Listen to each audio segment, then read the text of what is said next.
jërëjëf yaay looy tàggatoo jeex na. waaw li may tàggatoo daal mooy di leen remercier rek ci invitation bi. waaw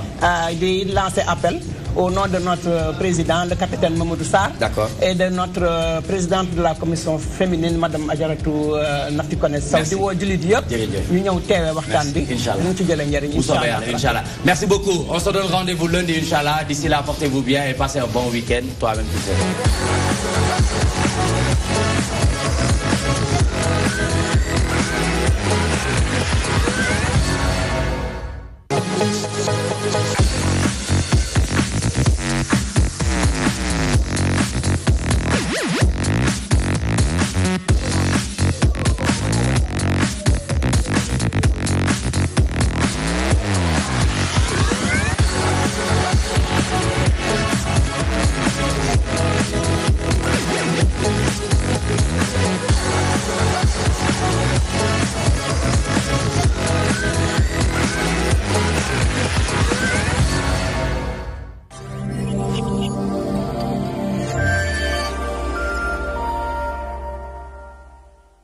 Le show de la NBA, c'est parti sur la DTV. L'ère LeBron James aux Los Angeles Lakers a débuté par une défaite chez les Portland Trail Blazers. Lakers-Portland, la revanche à Los Angeles. Il y aura sans doute et forcément de l'électricité dans l'air.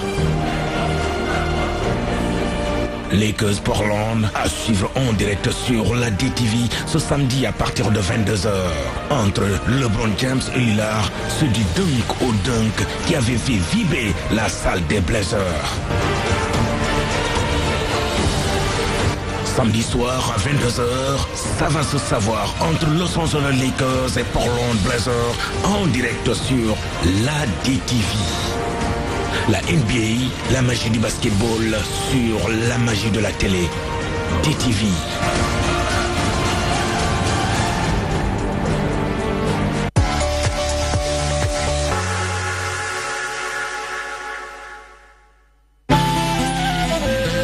Sous le haut patronage du président de la République, son Excellence Macky Sall, et de la première dame de la République, Madame Marème Faye Sall, l'agence de communication Adcom organise le premier salon Made in Sénégal, le Samasen 2018, un événement pour la promotion des produits 100% sénégalais. Vous êtes entrepreneur et vous souhaitez valoriser vos activités, vos produits et services, faire des rencontres d'affaires et échanger avec de potentiels partenaires, ce salon est le vôtre. Rendez-vous au Monument de la Renaissance africaine, les 2, 3 et 4 novembre 2018 à partir de 8h. Le Samasen 2018, un événement organisé en partenariat avec le Monument de la Renaissance africaine, la DTV, Orange Sénégal, la SONES, la CBAO, Unacoyesal, Financial Afrique, l'ADPME et teranganews.sn. Samasen 2018. Ensemble, soutenons nos acteurs locaux.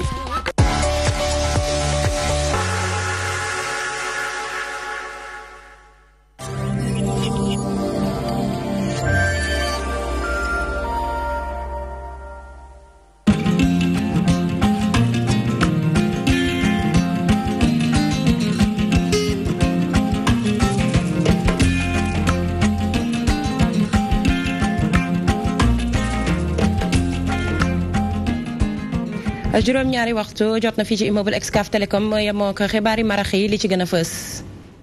lañ doon sabab bu yàgg ba léegi daanaka léegi mu sotti ndax nag dinañ amal assise bi nga xam ni moom lañ jagleel société civile ci weeru décembre bi ñu jëm li ko waral nag mooy naka la ñuy fexe ba gën a ñoŋal wàccaayu li nga xamante ne moo di jongante njiitu réew yi am ci atum 2019 ba fexe rek ñi nga xam ni ñooy bokk ci yile assise mën a tëddee njaaxanaay diwaanu Matam gisul boppam benn yoon ci plan Sénégal émergent li ni mel nag la waa mbootaay gu mu yaakaar Matam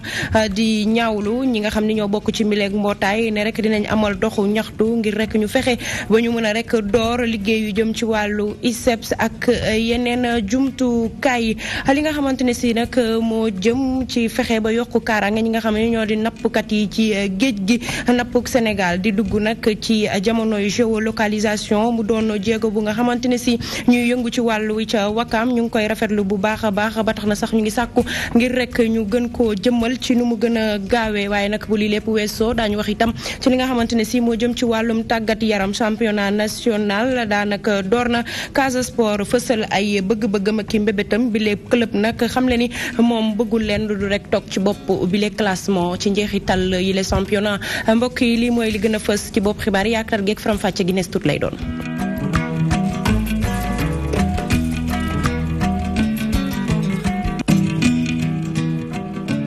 mbokk yi dal leen ak jàmm ci xibaari mbarax yi ñu koy dooree ak mbébét bi nga xamante ne si yàggoon na lool ñu koy bëgg daanaka nag léegi mu sotti mu jëm rek ci assise de la société civile li ni am nag li ni mel nag ñu ko nar a amal ci weerub décembre bi ñu jëm li ni amel nag dara wundu ko du rek ñu fexe ba gën a ñoŋal wàccaayu li nga xamante ne si moo di jongante njiitu réew bi nga xam ne dina am ñaar fukki fan ak ñeent weeru février atum 2019 ñi bokk ci bile nara rek waxtaane yooyu la wàccaay ak yeneen jafe-jafe yi nga xamante ne si askan wi ñu ngi koy dund ñu teewlu leeral yi ak Ndeye Fatim Lo.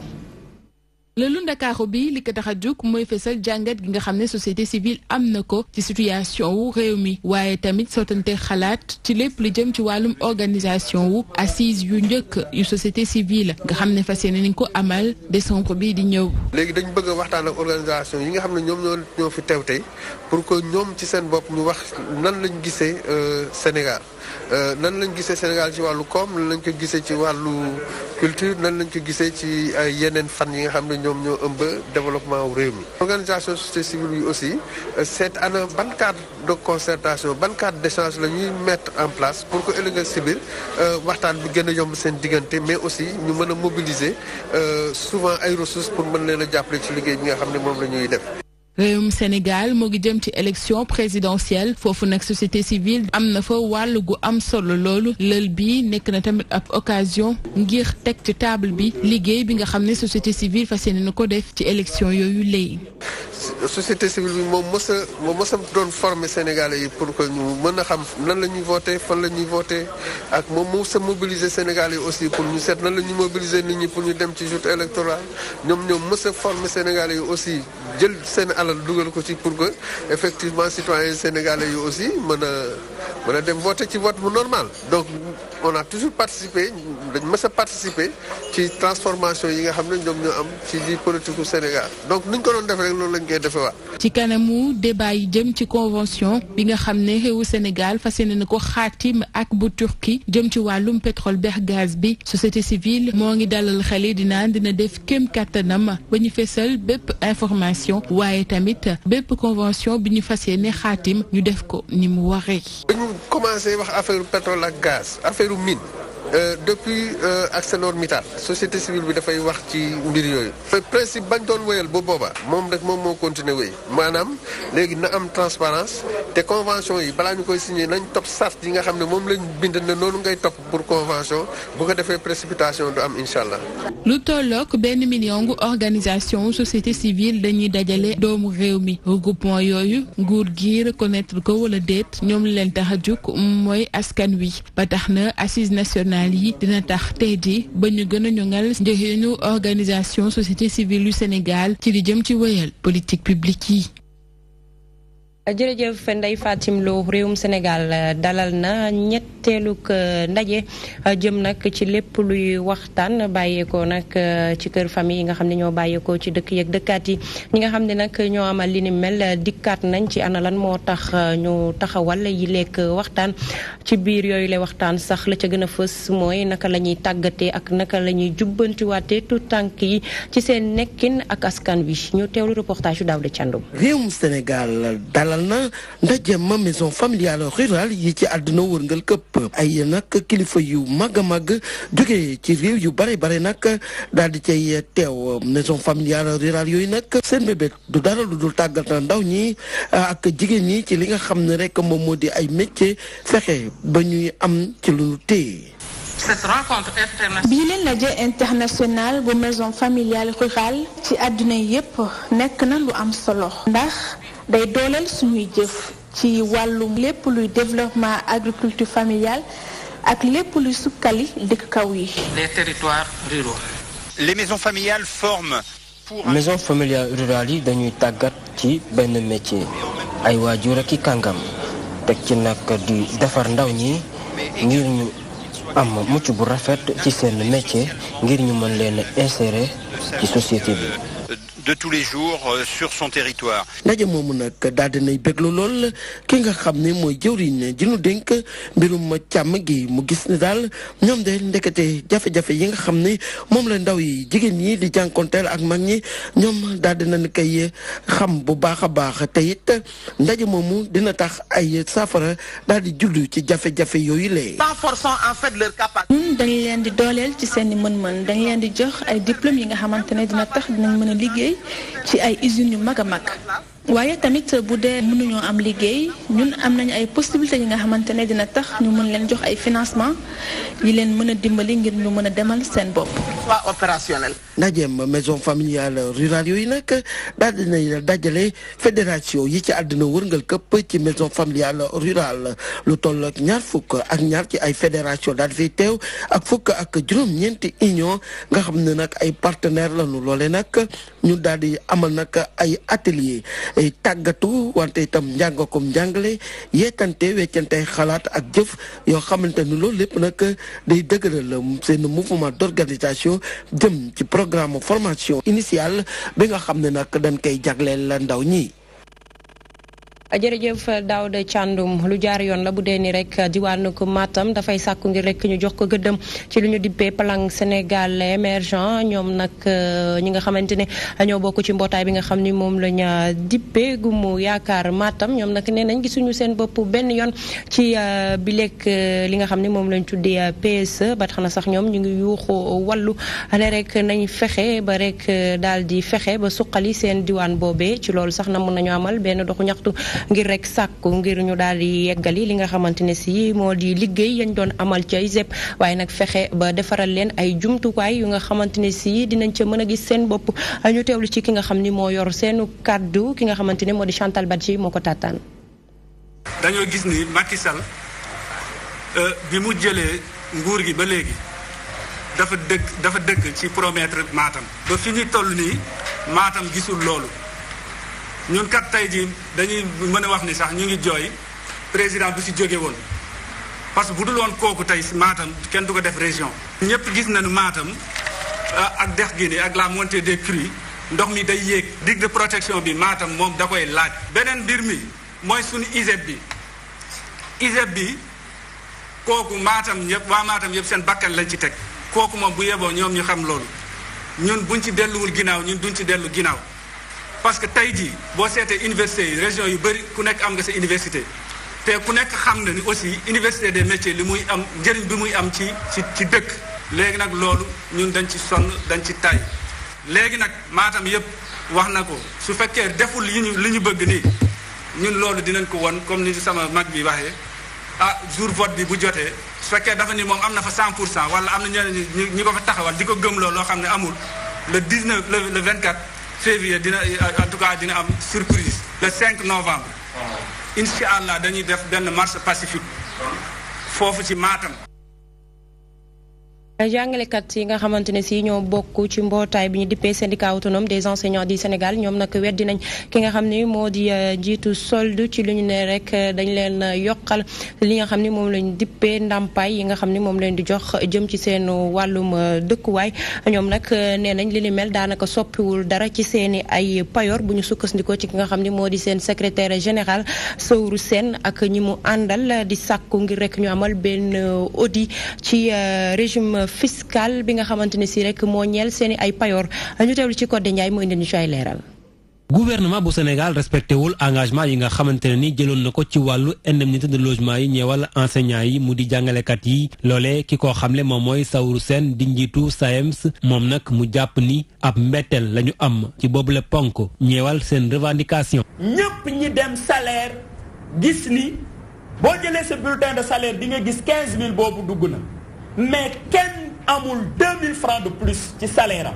am na sax ñu bëri ñoo xam ne dañ gis ni seen salaire dafa baissé loolu lan dara mënu ko justifier. SAEMS di joxoñ ab baaraamu tuuma logiciel bi nga xamante ne ni nguuru Sénégal moom moo ko teg ngir nag saytu fiscalité fonction publique ñoom ñu jàpp ni logiciel boobee la nguur gi di jëfandikoo ngir nag daal di teq seeni ay salaire même bu doon sax sur imposition la waaw mais xanaa sur imposition dara dina des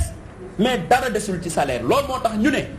gis nga logiciel bi nga xam ne moom la ñuy calculer les impôts logiciel boobu ñu ngi wax gouvernement au Sénégal ñu audité ko ci li mu gën a gaaw parce que mënatuñu nangu ñuy joxe salaire yi ci benn loxo di ko retirer waat ci beneen loxo d'autant plus que liggéeykatu Sénégal mais amoon nañ baisse de la fiscalité sur les salaires 2004 et 2013. beneen ponk boo xamante ne nii SAEMS àdduna ci moom mooy rapport bi nga xamante ne nii Human Rights Watch daal dina koy def ñeewal yekkataan gi ñuy def xale yu jigéen ñi ci l'école yi ñoom nag ñu jàpp ni rapport boobee amul benn sérieux rax ci dolli Human Rights Watch ci benn région côte la ko def mu di région bu Casamance. Sénégalais yëpp xam nañ Kolda, Ziguinchor, Sédhiou, même région là, c'est la région naturelle de la Casamance. Est-ce que bu jógee woon foofu lu tax mënul dem Saint-Louis def enquête lu tax mënul dem Diourbel lu tax mënul dem Thiès dem yeneen région xam li fa xew ba pare mu door a am un rapport national gis nga liggéeyu yaafus boobu moom la ñu dénoncé li ci gën a dénoncé nag mooy dafa am ñu ci profiter occasion di saaga ay honnêtes citoyens que sont les enseignants di leen stigmatiser. Faut tourner ñu voilà les prédateurs. C'est honteux pour le Sénégal. SAEMS dàquñu benn yoon daal di porter plainte boobule ONG nga xamante ne ni ñoom jàpp nañ ne gàkkal deru enseignants yi mu di jàngalekat yi moom moo leen tax a jóg. Gouvernement au Sénégal bu mesurer woon l'importance de l'éducation dans ce pays-là mais il faut ñu convoquer Human Rights Watch dàq ko génne ko réew mi parce que nag xam nañ li lalu ci loolu li ci lalu rek mooy nuñ ko waxee sànq Human Rights Watch dafa nekk prétexte installer un débat. Sur une question qui n'en est pas une au Sénégal. Éducation sexuelle ci suñu enseignement mënuñu ko nangu parce que dafa correspondre ak suñu valeur culturelle dafa correspondre ak suñuy croyances religieuses. mu des nag ci gouvernement bu Sénégal mu daal di andi ay leeral jëmee ci wàllu indemnité de logement yi ñeewal enseignants yi bu ko moyul syndicat bile di artu ne daal fas na yéene yëngal ngir nag fexe ba nguur gi sàmmante ak seen àq ak seen yelleef.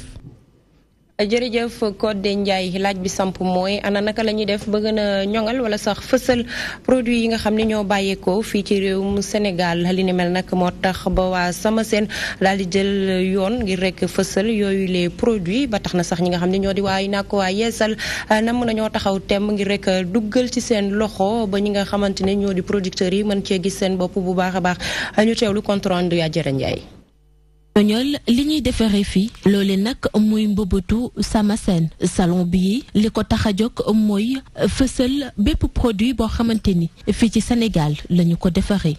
du dañ leen di wax ne nu bàyyi yeneen produits yi ñuy def Sénégal mais à ce que nous encourager quand même ñi fi nekk di def production locale parce que sénégalais balaa moo gën a kontaan sol yére ne li extérieur la jógee li fii lañ ko defaree li France la jógee alors que am na yoo xamante ne yu dàq yu nekk France la ñoo fi nekk mais est-ce que ñoom ñu ngi jéem a dem ci genre yooyu noonu déjà boo demee fabrique artisanale bu Dakar bi nekk Sandaga boo fa duggee mais da ngay yéemu parce que y a énormément de choses qu'ils fabriquent là-bas yoo xamante ne dafa rafet ba bëgg a dee Sénégal bëri na lu rafet lu fi nekk te ñu ngi woo sénégalais yi nu ñëw te xam ne lii ñoom ñoo ko moom nañ ñëw soutenir acteurs locaux yi fi nekk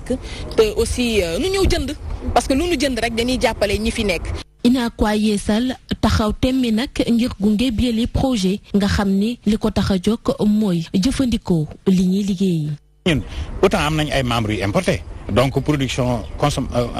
promotion production locale mën naa am lu leen arrangé mais ñun dañuy xool li baax ci économie d'abord doo ko xool li baax ci suñu membre donc mais aussi am nañu membres yu nekk ci marché yoo xam ne ni ñoom xàmmewuñu li ñu béyee fii ak li jóge bitim réew xam nga lan lañ xàmmee seen client bi ñëw lan la leen di laaj ak aussi produit bi ñu jaay bu ñu ko jëndee juróom dërëm ñu teg ci benn dërëm mu juróom benn loolu mooy économie ñu mën a am épargne mën a investir ëllëg kon si gàttal salon bi dañ koy soutenir accompagner ko te déwén maa ngi koy tooñ sax ne ko bu ñu xëyee bu salon bi jeexee ba ñu évaluer rek nañ commencé waaj déwén pour dire que lii dafa am importance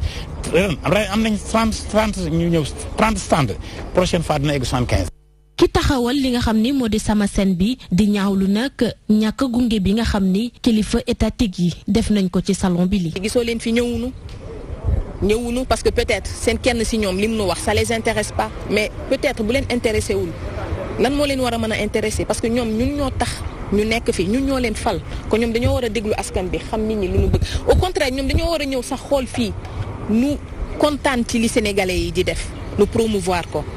parce que Sénégal genre affaire yi rek ñoo ko mën a doxal du politique du leneen parce que nit ki tamit boo koy woo ci politique te jàppale woo ko foo nga jox ko jumtuwaay yoo xamante ne moom dina ko mën a yor pour mën a suqaliku loolu daal lañ leen di woo te di leen ñaan tamit lu gën a bàyyi xel ci askan. Le ëpp fanweeru stand la ñu exposé nag ci édition bu njëkk bu Samasen bile ndaw ñi nga xam ne ñoo taxawal mbir mi am contentement loolu bi ñu amee ndam ci salon bile tey yaakaar ni rek at yi di ñëw dina gën a yokku. jërëjëf Jara Ndiaye ñu wax ci leneen ñeel xarala yu yees yi nga xam ni dañ ko dugal ci réew mi ngir rek yokk kaaraange gi nappum Sénégal daal di dugg ci jamono yi li ñu dippee géolocalisation li ni mel nag di rek tax ba rek ñu mën a xam ana fan la nappkat yi nekk ci biir géej féete ñi nga xamante ne si nag ñoo di nappkat ya nekk ca Wakam ñu ngi rafetlu bu baax li ni mel teg si nag di ñaan ngir rek ñu daal di jëmal wala sax taxaw li ni mel ci nu mu gën a gaawee leneen lu nga xamante ne itam ñor na leen lool wax nañ si mu ci mel ni que licence napp yi nga xam ni am na ñoo xam ni ci seeni ay naataango mën a guñ cee jot suñu teewlu reportage Adama bi tey. système de géolocalisation doon lu nguur gi nama defal lii di nappkat yi ngir gën a mën a yokk seen kaaraange ci biir géej gi li ni mel nag nappkat ya ñu fekk ca quai de pêche bu Wakam di ko rafetlu tey di wax ni yokkute la ci wàllum napp. parce que loolu luy dimbali mool la mool bu demee ba réer ci géej mu gis ku ko wër dañ ciy sant yàlla bu baax te dina dimbali gouvernement bi parce que bu gaal réeree ñaari fan ñette yoon rek bu ñettee rek ñu ne gouvernement bi defuñu seen liggéey loolu luy dimbali mool mi la di dimbali gouvernement bi loolu nañ ci gën a taxaw mu sotti ci jàmm. gis-gisam xaw a wute ak bu Abdoulaye Gueye di wax ni bile géolocalisation nag ay waxu képp la ndax boobu ba léegi amul benn jéego boo xamante ni nguur gi def na ko ci waaye tamit ay puces yu ñu leen digoon ngir gaal bu réer ñu mën ko identifier waaye ba léegi gisuñ ci lenn. defuñu ci ay jéego quoi parce que jëkkoon nañu wax ne dañuy def ay puces ci gaal yi pour sa gaal bu réeree wala boo nekk gistuñ la. bu ñu localiser puce bi dañ la mën a xam trouver foo nekk te loolu amul de un tamit manque de sécurisation am na lu bëri parce que gaal day réer bu ñu demee port hélicoptère bi ñu ko avisé normalement ba 1 heure temps 2 heures temps war na mën a jóg décoller xool zone boobu yëpp mais da ngay gis gaal day réer Sénégal 3 jours 4 jours 5 jours hélico bi doog a jóg doog a dem seeti ka yile nappkat nag di xam ne ni nguur gi dafa war a gaaw taxaw ci accord de pêche digganteem ak Mauritanie ba ñu mën a dem di nappi foofee ca côte bu Mauritanie. Mauritanie ndar ñoom ñoo bokk frontière Mauritanie am nañ droit accord de pêche ñu jàppale gendar yi foofu au moins ñu dem di napp ci côte mauritanien bi ñëw duggaat Sénégal jaay fa say jën bi nekk foofu Mauritanie yee liggéeyuñu ko de mais sénégalais yi ñoo koy liggéey donc ñoom gouvernement bi luñ ci mën a taxaw na gën a gaaw rek. luñ mën a fexee loolu gën a gaaw moo ñu gënal moo gën ci ñun gën ci population Sénégal. napp doon lu am solo ci koom-koomu réew waaye seeni jafe-jafe yi ñuy jànkonteel doon lu bari lool ba tax na yi la nappkat di sàkku ci nguur gi ngir ñuy gën a yokk seeni kaaraange te it fajal leen seeni aajo ngir gën a ñoŋal bile secteur. jërëjëf Adama bi tey ñu wutali ca diwaanu Ndar Géej foofee nag feebar yi nga xam ni ay loxo mooy tax bañ koy wàllante mu ngi fay indi ay jéeya ba tax na sax lu toll ci ay junni tuut tànk ñoo ciy faral di ñàkk seeni ay bakkan ñàkkum cet gi ñu nemmeeku ci yenn gox yi nga xamante ne ñoo nekk ca xaar yàlla ca Ndar Géej jaaxal nañu bëri ba tax na sax ñi nga xamante ne ñoo ŋànk wàllu wér-gu-yaram ca diwaan ba amal nañ benn bés bu nga xam ni dañ koo jagleel lépp lu jëm ci wàllum raxas loxo ngir rek mën a yee askan wi ci cet ak sell bi nga xamante ne si moom lañ war a am ba mën a rek moytandiku yooyu le doomu jàngoro Gambi Diagne dékkoon na micro ki nga xamante ne moo di docteur Mamadou Dione ñu teewlu ko. dañuy raasu ak ndox ak saabu su ko defee loolu mën nañoo aar si yenn feebar yoo xamante ni si loxo lay jóge parce que am na ay gëstu yu wane ne boo jëlee microbe yi daanaka boo jëlee téeméer juróom-ñett fukki ñu ngi si suñu loxo dañuy raasu ak ndox ak saabu su ko defee loolu. mën nañoo aar si yenn feebar yoo xamante ni si loxo lay jóge parce que am na ay gëstu yu wane ne boo jëlee microbe yi daanaka boo jëlee téeméer juróom-ñett fukki ñu ngi ci suñu loxo kon pour ñu fexe ba nit ñi am wér gu yaram il faut ñuy gën a góorgóorlu ci raxasu ak ndox ak saabu su ko defee nag jàngoro yi ñoo xamante ne duñ leen gis ñu mën leen wàññi moo xamante ne du leen di benn loraange donc loolu leen ci jublu moo tax tey ñu ñëw fii Xar Yàlla wan leen ne ñoom ci ñun leen bokk donte ñu ngi ci ay jafe-jafe tamit ni ñu defee sensibilisation ci yeneen gox yi war nañ ko mën a def fii tamit pour wane ne ñun ak ñoom ñoo bokk.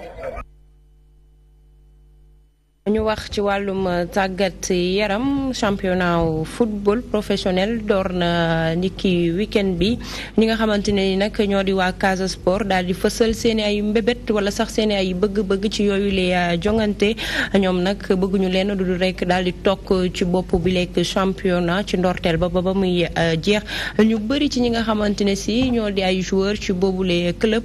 fësal nañ seeni ay bëgg-bëgg waaye tamit ñu bëri itam dañ leen rek daal di jëndee ci yeneeni club ngir rek ñu bokk ci li nga xamante ne si moo di bëgg-bëgg boobule club ñu teewlu reportage yu Cheikh Ndiaye Chadji ak ki nga xamante ne si moo di Ñaling Biyaay. fukki fan ak juróom-ñeent ci weeru octobre waaye daanaka dañ ko pousse ba samedi ñett fan ci weeru novembre lii di club bu Ziguinchor mi ngi def kéemtalaay kàttanam ngir mën a jouer ci premier rang wu saison 2018-2019 club boobu lay yokk nañ seen effectif te ñoo ngi séentu def li ñu mën ci joueurs yi ngir ñu mën leen a assurer conditions yu baax ngir tukki gi. gis ngeen ren jël nañu entraîneur bees jël nañu ay joueurs jóge fu ne am nañu joueurs ñu jëlee sax bitim réew jóge Italie donc pour ne ñooñu boo demee ba di jël joueurs yu mel noonu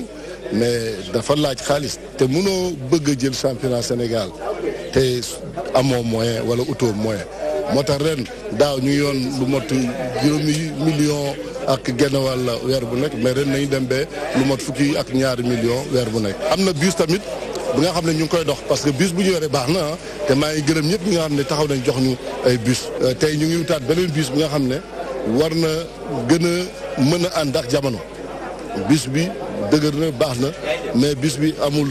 wanag amul toilette te bëgg nañ léegi am bis bi nga xam ne joueur bu ñuy tukki sax ñu mën a tukki ci condition yu baax. ci plan wu technique lii di équipe bu Casa Sport tàmmale nañoo wane seen bopp ci match amicaux yi kii di Badara Sarr di coach équipe bi nga xamante ni dañ koo tànn ngir expérience am ngir mu mën a indi ndimbalam pour redressement wu équipe fanion bu Casamance jot naa joxe xalaatam. ci saison bi. pare nañu parce que même soo dee xool bi le 21 bi ñu waxoon ni championnat bi dafa doon démarrer boobu déjà pare woon nañu pour jouer championnat bi. comme ni ñu wax ni recrues je pense que dans tous les clubs aussi c'est un peu ça mais ñun soo dee xool équipe bi soo ko xaajee ñetti xaaj benn xaaj bi presque mooy recrues yi nga xamante ni moom moo ñëw mais li soo dee xool ñaari xaaj yëpp ay joueurs yi fi nekkoon daaw la ak ñi nga xamante ni peut-être si junior yi lañu jógee wala cadets yi wala à la limite ñu jógee si nawetaan yi.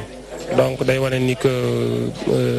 ossature équipe bi mu ngi fi ba léegi aussi recrues yi ñu def mooy ñu bees ñu ñëw nekkul ñoo xamante ni aussi ñu mun ñu wax ñu bees nañ ci football ay joueurs yoo xamante ni am nañ expérience joué nañ championnat bi wala ñu joué ci yeneen championnat yoo xam ne ñoo gën a relevé sax fii. Casa Sport nag dina jàkkaarloog US bu Gorée ngir jouer ubbi tey saison wam ca Dakar match boobu lay daanaka Ziguinchor waaye ñu ngi ci séntu dara. ba tey ci wàllum tàggat yaram waaye bi la yoon dañuy dellu ca Ndar Géej lu toll ci juróom benn téeméeri million ci sunuy koppar loolee nag mooy limuk budget bu Linguère bu Ndar Géej ñoom nag ñu daal di def li ni mel ngir rek fexe ba gën a taxawal équipe bu mag a mag bu ci mel ni ko TP Mazembe ñoom nag ñu daal di jënd lu toll si juróom fukk ak juróom benn joueur professionnel ngir rek ñu mën a bokk ci li war a mën a taxawal bi lekk équipe ki nga xam ne moo di Mara Traoré di njiitu Samba Linguère janoon ak taskatu xibaar yi ñu teewlu ko Gàmmi Jaañ moo tàttanay kàddoom. Les objectifs assignés c'est le bon maintien. ren jii nag liñ ñu sas moom mooy nañu fexe ba équipe bi bu mu wàcc ak nu mu mënti nekkee fi mu nekk nii nag jàpp leen ni dëkk bii di Ndar boo koy xayma moo ëpp ay moyens Lubumbashi ci équipe TP Mazembe Zamalek te nekk ci Égypte ab quartier lu seen équipe rëy lool ci Guinée Oroya Salika noonu dëkk bii nag di diwaanu Ndar nag moom moo leen ëpp ay moyens yu nga xamee ni war nañ fee mën a tabax équipe bu rëy rëy romb ñooñu Ndar nag dëkk bu rafet la war a mën a def na ñooñu ay ñoom Al Ahli ñoom seen naam du lu ñuy def nag lu nga xamee ni ci lu jàmp lay doon ndax fi mu nekk nii Linguère bu Saint-Louis amul sax ay koppar yu ko war a mën a jàppale ngir mu war a mën a liggéey lu ni mel fi mu nekk nii nag amuñu gunu sax équipement yu ñu war a footballé saison bii ñu dëgmal waaye loolu du ñu tere am nisër ni file ki diir daanu samp ak équipe bu nga xamee ni ci Afrique daañu ko ràññee comme yeneen équipe yu mag yi xam ngeen ni ci atum 2009 bu ñu amoon stade bu mel nag stade Mawade Wade bi nekk fii tey jii ci diwaanu Ndar kenn waxatu ko ci atum 2009 ñaari penalty rek lañu manqué woon bu ñu ko amoon ba dugal ko heure boobule dañuy tasanteeg équipe boobu ñuy wax tey jii TP Mazembe ca Lubumbashi la ñu tële woon nag ca 2009 yàlla bu nu jàppale daañu ko war a mën a eggale ci jamono yi ñu jëm. en 2009 mais on va le faire dans le temps. mu nekkoon Amara Traoré Gami Diagne doon taataan ay kàddoom mbokk yi fii la ñuy yem ak yéen ci xibaari marax yi di leen jaajëfal bu baax ci déglu geek teewlu gi rédaction bi di leen jox dig daje bu juróom-ñetti waxtu jotee ci yeneen jotaay xibaar ci kàllaamay nasaraan ngeen doon ci ànd ak Mouhamed Diallo laata loolu ñu ngi leen di ñaanal guddik jàmm te di ko sàkku ci yéen.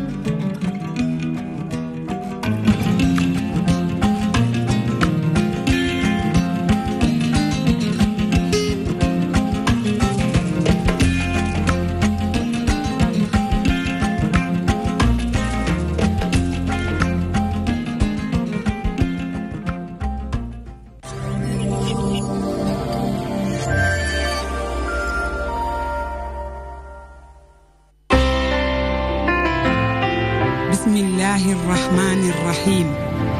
لا إله إلا الله لا إله إلا أنت الله أكبر الحمد لله.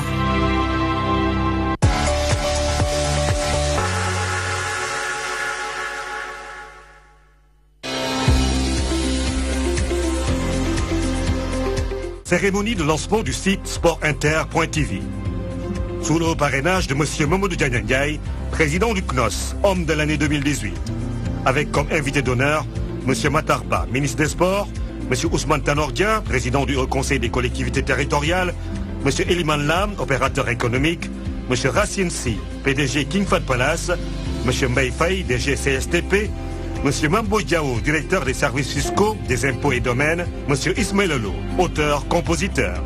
Cet événement aura lieu le 10 novembre 2018 à 16h30 à l'hôtel Fleur de Lys, 64 rue Félix Faure. Avec Sport Inter, vivez le sport en continu.